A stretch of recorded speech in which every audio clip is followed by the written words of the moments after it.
All right, ready to dive in. Today, we're tackling infographics. Ooh, fun. Not just the surface stuff, but whether they're actually worth the hype for online businesses, like yours, listening right now. I like where this is going. Our source, a blog post from, blogwidow.com, just published today, February 12th, 2025. Hot off the presses. You sent this in, and I get it, you're skeptical, right? A little bit, yeah. Everyone's saying infographics are the magic bullet, but do they really make a difference, especially if you're already on top of your online content game? That's the million-dollar question. Well, let's find out. This article, it jumps right in, boldly claiming visual content reigns supreme. Whoa, hold on. Even more than the written word. That's what they're saying. It really makes you think, has the way we consume information changed that much? It makes you wonder. And they back it up with a stat that's pretty mind-blowing. Hit me with it. Visuals make content 80% more likely to be consumed. 80%. Yep, Andy share. Okay, that's huge. If that's true across the board, it's not just a design trend, it's a whole new ball game for how we communicate online. A whole new ball game. Picture this. You're scrolling through LinkedIn. Sea of text. Exactly. And then, bam, a vibrant infographic. Oh, that catches your eye. Summarizing, say, a complex industry report, but it's instantly understandable. I'm more likely to stop for that. You bet. And even more likely to share it, knowing it makes you look good. Makes you look smart, yeah. Okay, so they're eye-catching, we get it. Right. But let's get past the pretty picture thing. It deeper. You've worked with tons of businesses on their content strategies. I have, yeah. Has this engagement actually led to real, tangible results? Oh, absolutely. Take a cybersecurity firm I work with. Highly technical stuff, right? And their blog, well-written, but no one was reading it. Tough crowd. We introduced infographics, breaking down complex threats, like ransomware, into the visuals anyone could get. Smart move. Not only did their page views explode, but leads from those infographics converted like crazy. 3 times higher than their text-based articles. Wow, that's a game changer. It's not just about eyeballs, it's the right eyeballs turning into customers. exactly. So infographics simplify the complex, but the article also says they boost SEO. Oh, yeah. But I thought SEO was all keywords and backlinks, not pictures. True. Those are crucial. But Google's getting smarter. Oh, so? It prioritizes content that keeps people engaged. Time on page, shares, that kind of thing. Exactly. A good infographic is like a magnet, draws people in, they explore more. And the longer they stay on your site. The more Google sees it as valuable, boom, ranking boost. So it's not just attracting backlinks, it's earning them because the content is actually good. You got it. And those backlinks are even stronger when they're from diverse, authoritative sources. And that's where shareability comes in. You dig up. Especially on platforms like Pinterest. Pinterest, land of visual inspiration. Why do infographics work so well there, though? It's got to be more than just being pretty. It is. Think how people use Pinterest. They're looking for ideas, solutions. Inspiration boards galore. Right. A well-designed infographic, one that offers real advice or solves a problem, it becomes this valuable resource people pin, share, link back to. Drawing traffic even after you post it. Long after. And Pinterest loves high-quality visuals, so your infographic has a better chance of getting seen by a wider audience. So it's a long game. It is. Not just a viral hit, but becoming a go-to source in your niche on a platform built for visual discovery. Exactly. And that feeds into becoming an authority in your field, which the article talks about next. Okay, I'm listening. It's not about bragging, it's showcasing your expertise visually. So say I'm selling, artisanal hot sauce. Love it. How does an infographic make me the hot sauce guru? Imagine an infographic. The Scoville scale, a guide to hot sauce heat. Catchy title. You break down the science of pepper heat, showcase famous hot sauces on the scale. Tasting notes, maybe? Exactly. Suddenly, you're not just a vendor, you're a source of knowledge. Educating your audience, subtly positioning your products as part of that world. You got it. It's less about selling, more about showing you understand your industry in a way that's helpful and engaging. Building trust through visual knowledge sharing. Precisely. Mm-hmm. And all of this hinges on choosing the right tools. Right. The article mentions Canva, Pictochart, Venngage, Visme. Usual suspects. I've used Canva for social media stuff, but never a full infographic. Makes sense. I always thought those needed serious design skills. Not necessarily. What do you think? Are these tools really user-friendly enough for someone who's not, like, a design pro? Absolutely. Tools like Canva have made design accessible to everyone. Drag and drop, templates, that kind of thing. You got it. But choosing the right tool depends on the type of infographic you need. So it's not one size fits all. Not quite. Let's say your hot sauce infographic has lots of data visualization charts, graphs, precise layouts. Then something like PictoChart, which focuses on that, might be a better fit than Canva. Interesting. So I can create something professional, even if I'm not a designer. You can. But what if I'm seriously time crunched or just not confident in my visual skills? The article mentions outsourcing. Outsourcing can be a lifesaver, especially if you're busy with other parts of your business. Makes sense. Platforms like Fiverr or Upwork are full of talented freelancers. I've heard of those. But there's a catch.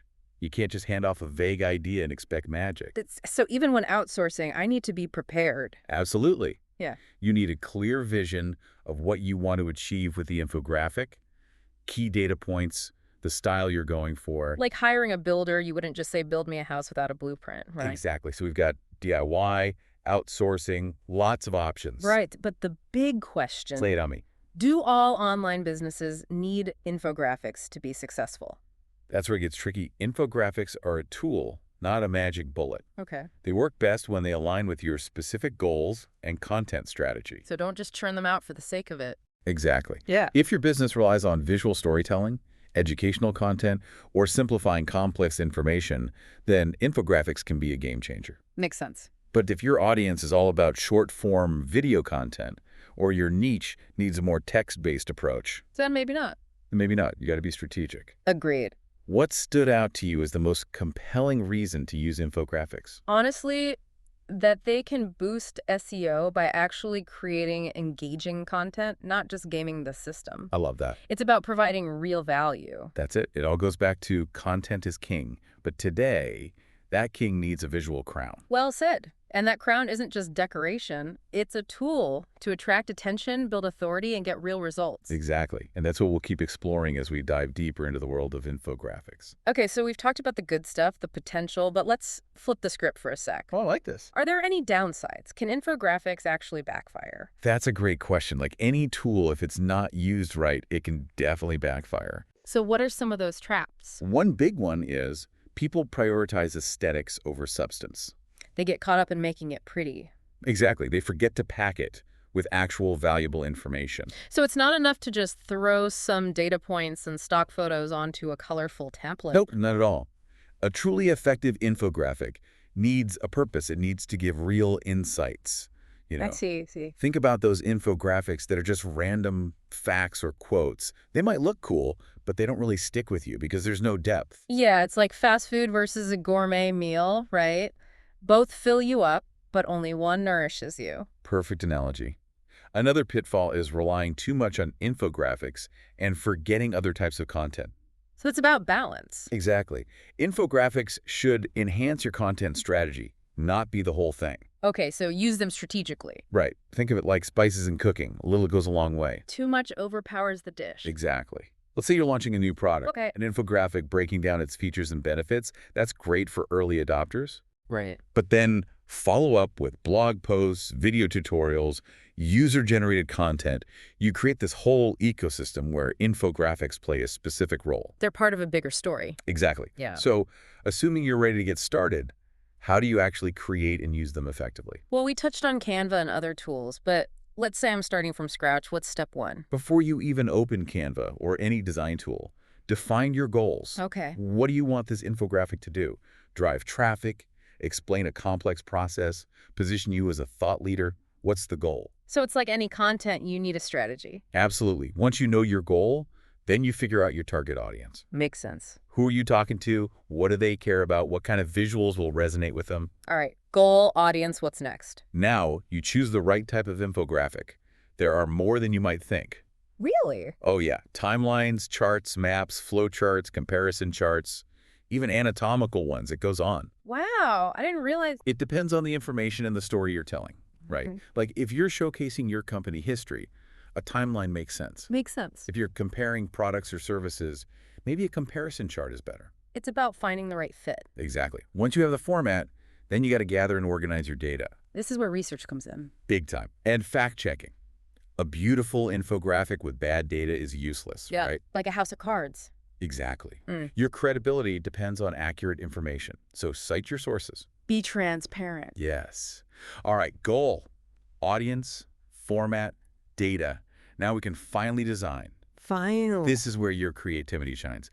But before you go crazy with fonts and colors, prioritize clarity. Readability is key. Absolutely. You want it to look good and be easy to understand. Use visual hierarchy. Choose legible fonts. Don't overcrowd it. Sometimes less is more. Exactly. Now, about those design tools, Canva is great for beginners. Right. But remember, other tools might be better depending on your needs. Can you give us some examples? Sure. Let's say your infographic has super complex data.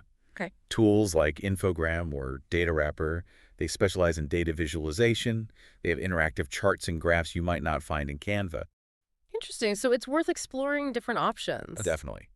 And don't rule out outsourcing. If you're really pressed for time or design isn't your thing, hire a freelancer. We talked about that, but even then, I still need to be involved. 100%. Yeah. You're the expert on your brand. You need to give the designer a clear brief, your goals, audience, style, all that. Like a collaboration, not just a handoff. Exactly. Right. Okay, so you've created your infographic masterpiece. Now what? Time to share it with the world. Yes, but that's where many people trip up. They forget about distribution. They spend all this time creating this amazing asset, and then it just sits there. So you need a strategy for sharing it. Absolutely. Yeah. Think about where your audience hangs out online. Social media, forums, email lists. Where do they spend their time? Be strategic about placement. Exactly. And repurpose it. Make bite-sized snippets for social media. Embed it in blog posts. Offer it as a downloadable PDF. Get the most mileage out of it. Exactly. And don't forget about SEO. Didn't we already cover that? We did, but there's more to it. Optimize your image file name. Alt text, the surrounding text. So Google can find it easier. Exactly. It's like SEO for visuals. Interesting. It can make a huge difference for getting found in image searches. So we've got creation, distribution, SEO, anything else. One final crucial point. Track your results. Don't just assume it's working. You need data. Yes. Use analytics tools to monitor its performance, see how much traffic it's bringing in, social shares, is it helping you reach your goals? So you're not just guessing. Exactly. You're constantly learning and improving based on real data. This is great stuff. I'm really seeing infographics in a new light. Not just as pretty pictures, but powerful tools. That's what we want. Before we move on, do you have any real-world examples, something that really impressed you with how well an infographic was used? Ooh, good question. There's one that always sticks with me. It was for an ocean conservation nonprofit. Okay. They created this infographic visualizing the amount of plastic waste going into the ocean each year. That's a powerful topic. It was. And it wasn't just the data, which was shocking enough. It was the way they presented it. How so? They used illustrations, charts, icons. It was both informative and emotional. It made you feel something. Exactly. That's why it was shared so much. It raised awareness about their cause so effectively. It's not just about informing, but inspiring, motivating. Exactly. Finding that sweet spot between data, design, and storytelling. Now, I know you're big on visual learning. Has an infographic ever changed your understanding of something? You know, it has. Early in my career, I couldn't wrap my head around blockchain technology. That's a tough one. It is.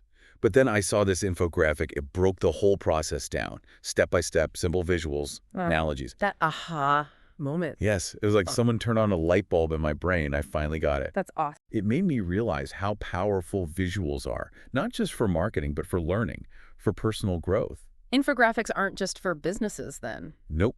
They're for anyone who wants to learn, understand, and share information in a more engaging way. We've covered so much, the good, the bad, the practical stuff, but before we wrap up this deep dive, Yes. what do you think is the future of infographics? Where is this all going? Ooh, that's a good one. I think we'll see them become even more interactive, more dynamic. In what way? Imagine infographics that respond to you, personalize data, maybe even use augmented reality. Whoa, that's next level. Right. I think we're just at the beginning. As technology evolves, so will infographics. It's not just about static images anymore. Not at all. It feels like infographics are evolving from a trend to a fundamental shift in how we communicate and process information. I agree, it's exciting. Now, before we let our listeners go, let's leave them with something to think about. Okay. If you were to create an infographic that perfectly captured your brand, what's the one statistic or fact you'd include? That's a great question. It makes you really think about what's at the core of your brand. What makes you unique? It's like finding the heart and soul of your brand and making it visual. Exactly. That's where the magic happens. For our listeners out there, take some time to think, what makes your brand special?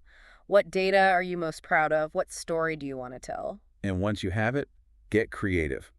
Try different formats, play with colors, experiment. It's not just about showing numbers, right? It's about making people really understand. Exactly. That's why that one statistic or fact you pick for your brand, it can't just be some random impressive number. It needs to have meaning. Yes, it needs to tell a story, show something deeper about what you do, maybe even challenge some common idea in your industry. So don't just grab the first big number you see. Right. Think about what truly represents your brand, what makes you valuable. Like, what's your unique selling proposition? Exactly. Imagine you're at a networking event. Someone asks, "What's so special about your business?" Okay, The statistic you choose, that's the visual answer to that question. I like that.